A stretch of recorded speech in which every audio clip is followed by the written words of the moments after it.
बिस्मिल्लाहिर्रहमानिर्रहीम। अस्सलामुअलैकुम। जैसा कि हम सबको मालूम है कि विंटर ब्रेक्स ज़्यादा होने की वजह से हमें और आपको बच्चों के सिलेबस की कंप्लीट होने की फ़िक्र लाहक हो रही है।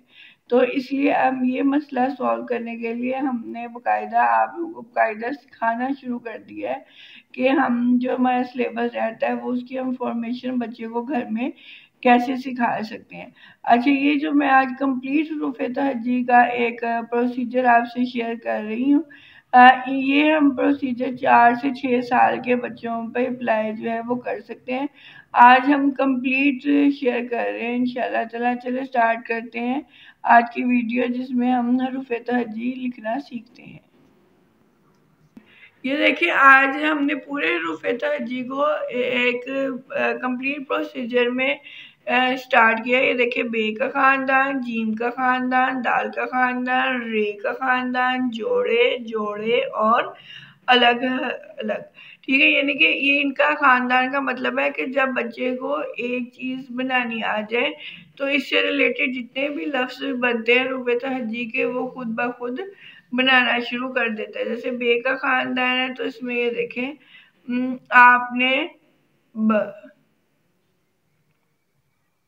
ये 4 डॉट लगा दिए और बच्चा ऐसे उसे गाइड करते रहे और वो ऐसे लिखना शुरू कर देता है। ठीक है, स्टार्टिंग में 4 डॉट है यहाँ पे ऐसे और बच्चा इस तरीके से लिख लेता है। अच्छा, अब जो बोर्ड शेप का बा बनता है उसमें भी देखें, जो बोर्ड शेप का होता है ये, तो उसमें आप इस तरीके से तब भी 4 डॉट लगेंगे, लेकिन वो डॉट ऐसे तिरछे आएंगे।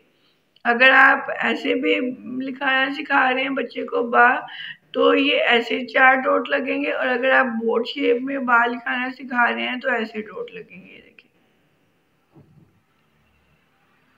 यानी कि ये थोड़ा सा टेढ़ा और ये सीधा।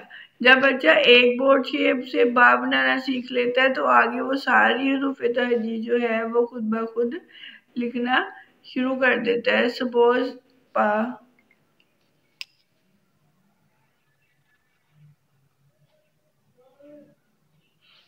ब, प, त, ट, स। ठीक है, यानी कि ये जितना भी सारे वर्ड हैं ये बे के खानदान के हैं, ब, प, त, ट, सा। अब हम जीम के खानदान की तरफ चलते हैं। ये लाइन है, इसमें भी स्टार्टिंग के 2 डॉट, आप जरा गौर से देखिए कि ये लाइन है, लाइन से ये इतना ऊपर आपने 2 डॉट अप्लाई करने हैं, 2 डॉट ये लाइन से ऊपर और 1 डॉट इसकी तिरछे में आप लगाएंगे, एक ऐसे और एक ऐसे। अब ये बच्चा कैसे करेगा, 1 डॉट वो ऐसे ज्वाइन करेगा, 1 डॉट से लेके यूं ऐसे वो कर लेगा, तो ये जीम हो गया। इसी तरीके से च साउंड है, यानी कि चे की फॉर्मेशन है।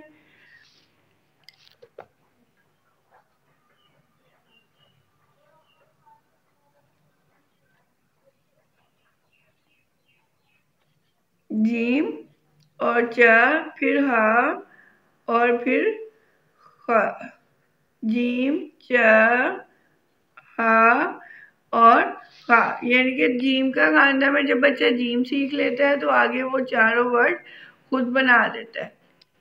अब दाल का खानदान देखें, ये 3 डॉट्स ऐसे, ठीक है, ये दाल, एक डॉट से दूसरे डॉट तक ज्वाइन करना है, दाल दाल और जाल। अच्छा, अब ये यहाँ पे जो तोय हैं, तोय की फॉर्मेशन में इंशाल्लाह अगले जो जोड़े हैं उसमें आ जाएगी, इसलिए मैं आपको यहाँ पे तोय की फॉर्मेशन का आपको नहीं बता रही। अब हम चलते हैं रे के खानदान, यानी कि इसका साउंड क्या है, र।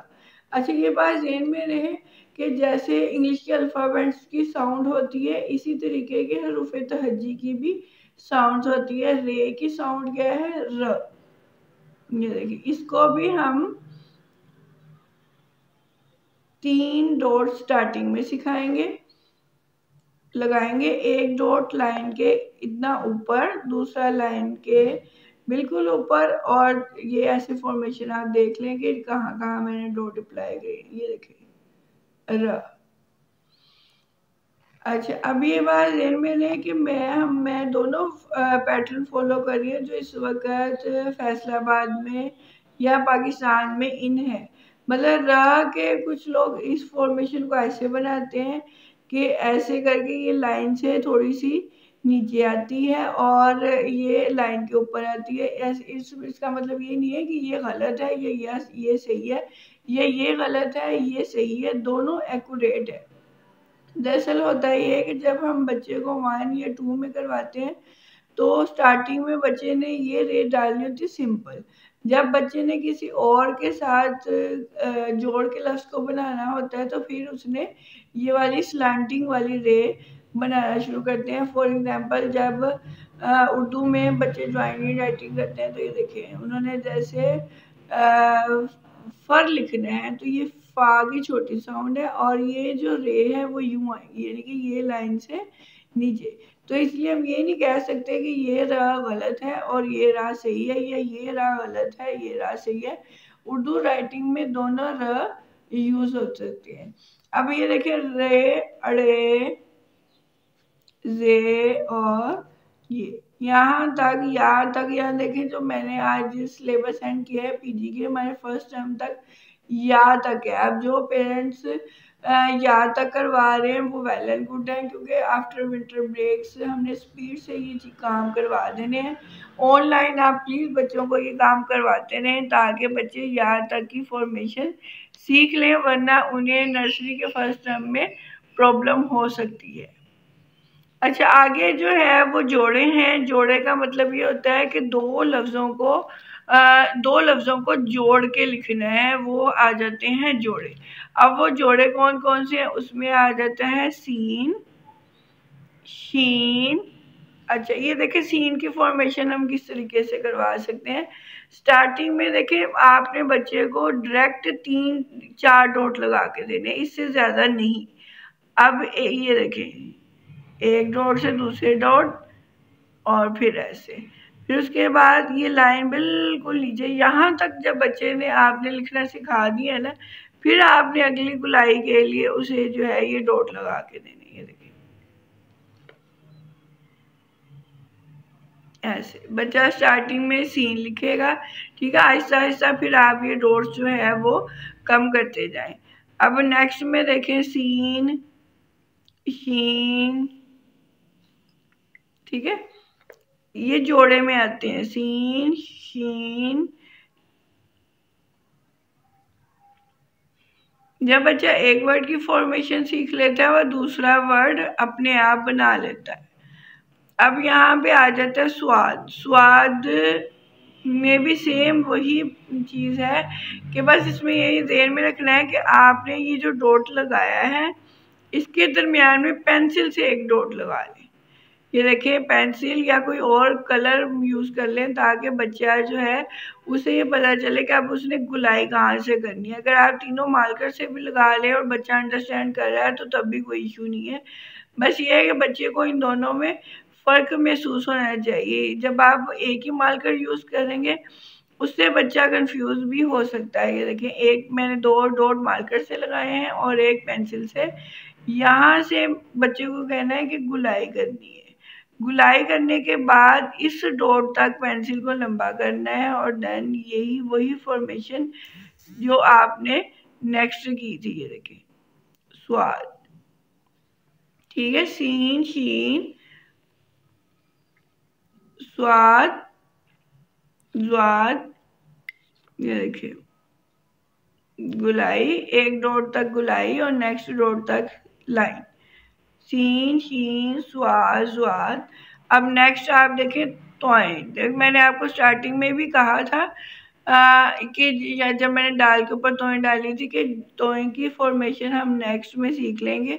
जब बच्चा ये बड़ी तोय बनानी शुरू कर देता है वो छोटी को खुद ब खुद बनाना शुरू करता है।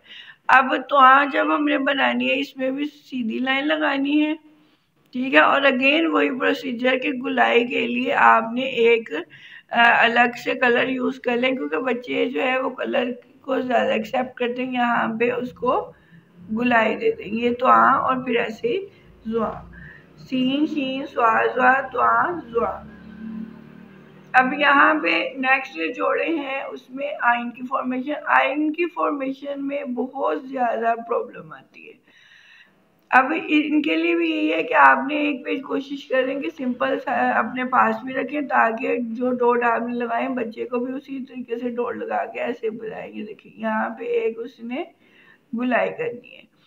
आइन में ये बात ज़हन में रहे कि आइन की फॉर्मेशन में ये पहला जो है वो डॉट थोड़ा पीछे है और ये वाली लाइन जो है वो थोड़ी सी आगे है। जब बच्चे ने इतनी गुलाई कर ली है तो फिर यहाँ से आपने नेक्स्ट डॉट जो है वो उन्हें बताना है। ये देखिए ये एक बड़ा है, उसके बाद यहाँ से आपने नेक्स्ट डॉट लगाना है। ये देखिए आइन, ठीक है। अब इसी तरीके से आइन और इसी तरीके से गाइन, एक डॉट पीछे है एक डॉट आगे है।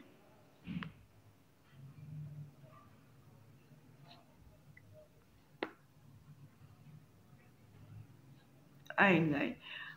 अब फा की फॉर्मेशन के लिए भी सेम वही चीज है कि एक डॉट आपने लाइन से ऐसे बिल्कुल ब की तरह आपने डॉट लगाएंगे तो बच्चे उसको ज्यादा अच्छे से समझ जाएंगे। ये देखिए आपने यहाँ से गुलाई करवाई और फिर यहाँ पे आप एक डॉट लगा देंगे, यहाँ से गोल करेंगे। या स्टार्टिंग में आप बच्चे को गुलाई करवा लें और फिर बाकी फॉर्मेशन उसे बाद में सिखा लें, अप टू यू। ये जैसे डिपेंड करता है कि कुछ बच्चे गुलाई जल्दी सीख लेते हैं कुछ वर्क के साथ, लेकिन प्रैक्टिस के साथ वो बनाना शुरू कर देते हैं। अब कॉफ का भी सेम वही मेथड है कि आपने ये लाइन से इतना ऊपर और ये यहाँ से तिरछा लगाना है, क्योंकि हमारी गुलाई जो है वो तिरछी होगी। कॉफ, ये देखिए, और फिर यहाँ पे गुलाई। इसका भी सेम वही मेथड है कि अगर आपका बच्चा गुलाई पहले कर रहा है तो ठीक है, अगर वो बाद में कर रहा है स्टार्टिंग में उसे ऐसा करने दें, बाद में जब उसे ये कॉफ का कॉन्सेप्ट डेवलप हो जाएगा तो वो खुद ही से बनाना शुरू कर देगा। आइन गाइन फे कॉफ। अब नेक्स्ट में है काफ गाफ। काफ गाफ की भी जोड़े में ये देखें, पहले आपने ये बनवाना है, ये वाला ऐसे, ये कश फिर बाद में हमने लगवाना है ये लाइन ऐसे, काफ और फिर सेम ये मेथड गाफ, काफ आइन लाइन फेक ऑफ काफ का। मैं ये सबसे इजी मेथड है बच्चे को हुरूफ तहजी सिखाने का। अब हम जंप कर देते हैं अलग हरूफ पे जो बिल्कुल सिंपल होते हैं, जिनको हमने अलग से ही उनको करवाना होता है। देखें लाम, लाम के डॉट देखें कि लाइन से मैंने कितने ऊपर लगाए हैं, लाम। अब मीम देखें, मीम के कैसे लगेंगे। मीम के स्टार्टिंग में 3 डॉट और वही मेथड के एक दरमियान में अलग से एक प्रोमिनेंट मार्कर या आप पेंसिल से लगाएं कि ये 2 डॉट के अंदर एक अलग से प्रोमिनेंट हो, क्योंकि हमने इसमें बच्चों को कहना है कि यहाँ से इस डॉट तक आपने गुलाई करनी है, गुलाई के बाद आपने इस डॉट तक और फिर इस डॉट तक लाम मी और फिर यहाँ पे नून। नून की देखें जो अक्सर गुलाई होती है वो हम एक जैसा ही कर देते हैं। नून ये होता है, एक साइड इसकी ऊंची होती है दूसरी साइड थोड़ी सी नीचे, यानी कि अगर हम गौर करें तो ये चीजें स्लाइडें आप जरा गौर करेंगे, देखिए टेढ़ा है कि एक साइड ऊपर और दूसरी साइड नीचे। अब वर्ड आ गया लाम मीम नून। अब चलते हैं वाव। वाव में भी आप स्टार्टिंग में बच्चे को जो है वही 3 डॉट लगा के दें जैसे हमने दाल पे डाले थे, और इसमें भी गुलाई है तो दरमियान में फिर एक अलग से डॉट। ये देखिए अगर बच्चा गुलाई कर रहा है तो वेल एंड गुड है, अगर बाद में भी गुलाई कर रहा है तो तब भी स्टार्टिंग में उसे करने दें। लाम मीम नून वाओ। अब यहाँ पर आ जाता है हा। हा की फॉर्मेशन बहुत आसान है, बच्चा बिल्कुल जीरो की तरह उसे कर लेता है, लेकिन आप ऐसे करवाएं हा। लाम मीम नून वाओ हा। हमजा के भी बिल्कुल वैसे डॉट आएंगे जैसे हमने आइन के लगाए थे, एक डॉट नीचे और एक थोड़ा सा ऊपर, और एक डॉट बिल्कुल इसकी तिरछी लाइन में। ये देखिए हमजा के 3 डॉट जैसे हमने स्टार्टिंग में आइन लिखा था, एक दंदाना बड़ा और एक ऐसे छोटा, और फिर यहाँ से इस डॉट से इस डॉट तक मैच करवा दें। हमजा लाम मीम नून वाओ हा हमजा। अब यहाँ पे आ जाते हैं छोटी है। छोटी यहाँ में ये देखें, एक आपने बिल्कुल ऐसे लाइन लगवानी कर्व की तरह, और फिर यहाँ से उसको गुलाई करवा लीजिए। इसके लिए भी अगर आप डॉट देखना चाह रहे हैं तो ये देखिए, एक डॉट यहाँ पे, एक यहाँ पे और एक यहाँ पे करवा के आप स्टार्टिंग में ये देखिए 4 डॉट लगेंगे, 1 2 3 और 4। अब यहाँ का भी बढ़िया है तो उसके लिए एक छोटी लाइन, ये देखिए लाइन से इतना ऊंचा होना चाहिए,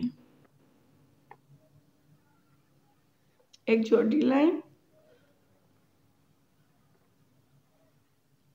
एक डॉट यहाँ पर और एक ऐसे।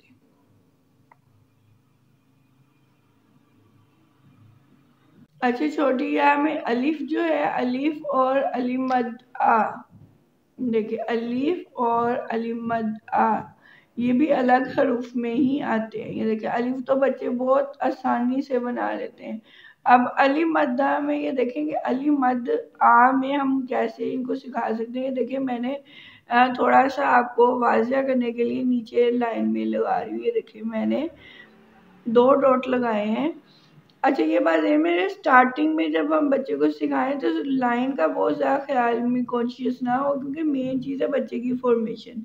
अलिफ मद आ में देखिए मैं बच्चा अलिफ तो लगा लेगा, जब अलिफ मद आ की बारी आती है ना तो बच्चे बहुत कंफ्यूज हो जाते हैं। तो इसलिए स्टार्टिंग में उसे बड़ा लिखने दें या थोड़ा खुला लिखना सिखाएं, ताकि बच्चा जो है वो आसानी से पिक कर ले। ये देखिए पहले आपने अलिफ की फॉर्मेशन करवानी, अलिफ की फॉर्मेशन करवा ली, और अलिफ के आप ये देखिए बिल्कुल इतना गैप, थोड़ा सा गैप दे के आपने छोटे 2 डॉट लगाने हैं, और फिर एक अलिफ मद आगे भी आपने डॉट इकट्ठे नहीं लगाने। ये देखें आपने इतनी लाइन लगाई, फिर जितनी लाइन स्पेसिंग आपने इधर छोड़ी है उतनी के ही ऊपर आपने इधर डॉट लगाने।